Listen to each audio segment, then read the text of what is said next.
Europe 1. Le grand direct des médias, Jean-Marc Morandini. C'est un retour attendu. Ce soir, TF1 lance la saison 4 de Doc Martin. Au casting, Thierry Lhermitte, à la production, Pascal Brognaud. C'est elle qui produit également Une famille formidable ou encore Alice Nevers, par exemple. Pascal Brognaud, bonjour. Bonjour. Merci d'être en direct avec nous sur Europe 1. C'est pas chiant de faire des séries, franchement. Vu votre passé, vu tous ces magazines révolutionnaires que vous avez produits à la télé, faire des séries, c'est quand même un peu triste, non? C'est pas pareil, c'est pas le même exercice, mais j'ai adoré faire des magazines, et il n'est pas dit que je n'en ferai pas à nouveau.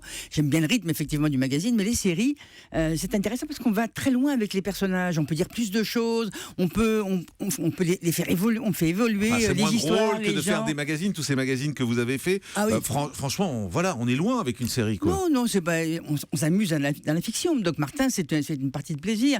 Ce sont des gens, les personnages qui sont là-dedans, ce sont des originaux. Doc Martin, c'est un ovni, c'est une série de comédie. Moi, j'aime beaucoup les comédies.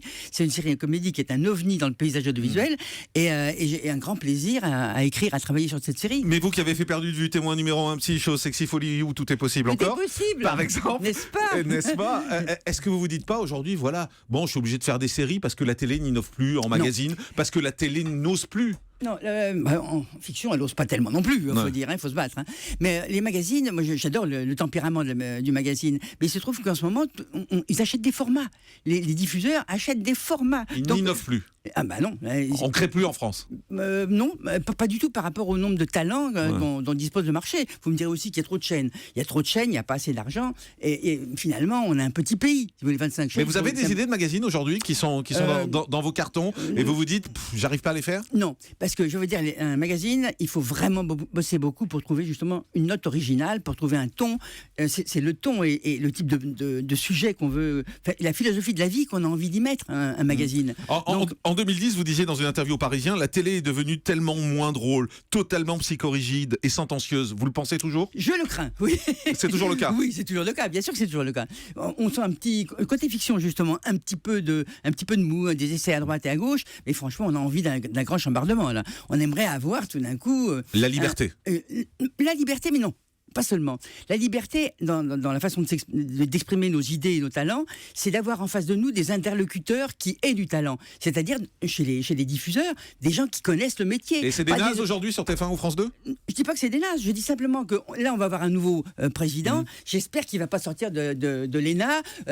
On l'aurait mis à l'agriculture ou au transport, ce serait la même chose. On veut quelqu'un qui connaisse le business, qui connaisse le métier, et qui nomme en dessous des gens qui connaissent vraiment la pratique, la fabrication, la création de ces métiers. Ça nous ferait des interlocuteurs. Nous, producteurs, journalistes, réalisateurs, scénaristes, on a beaucoup de mal à prendre des risques parce que nous sommes souvent en face de gens qui ne comprennent pas les risques que nous voulons prendre parce qu'ils ne savent pas comment ça se fabrique. Donc ça leur fait peur. Le nouveau fait peur. Il y a des choses sur lesquelles vous ne pouvez pas aller aujourd'hui encore?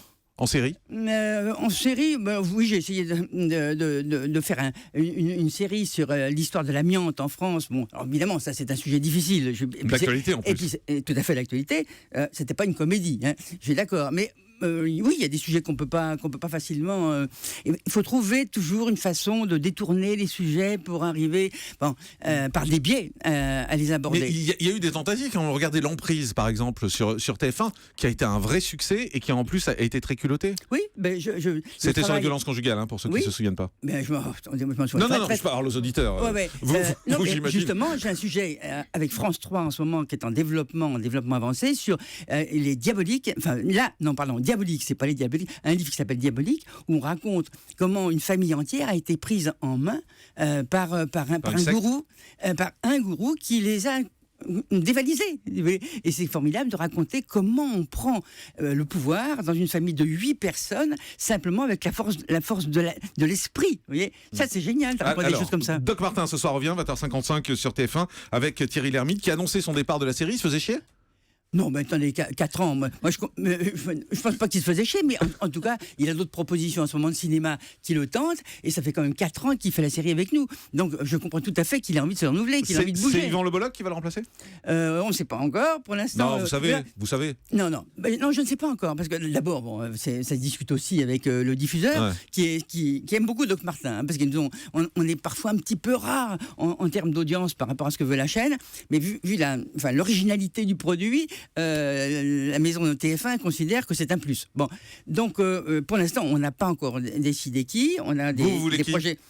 Mais il y a une chose curieuse qui se passe en ce moment, c'est que depuis que Thierry a annoncé qu'il partait, se déclarent candidats des comédiens auxquels j'aurais pas du tout pensé. Et comme ils sont déclarés, après si je cite leur nom et un ou deux, juste pour TF1 ne savoir. veut pas, non. Vous allez me faire après, je vais avoir des salades là.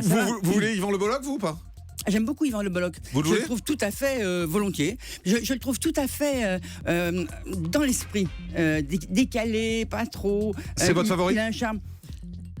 Il veut me faire dire des trucs. Je l'aime beaucoup. Voilà. C'est votre favori? Mais il est casse-couille, hein.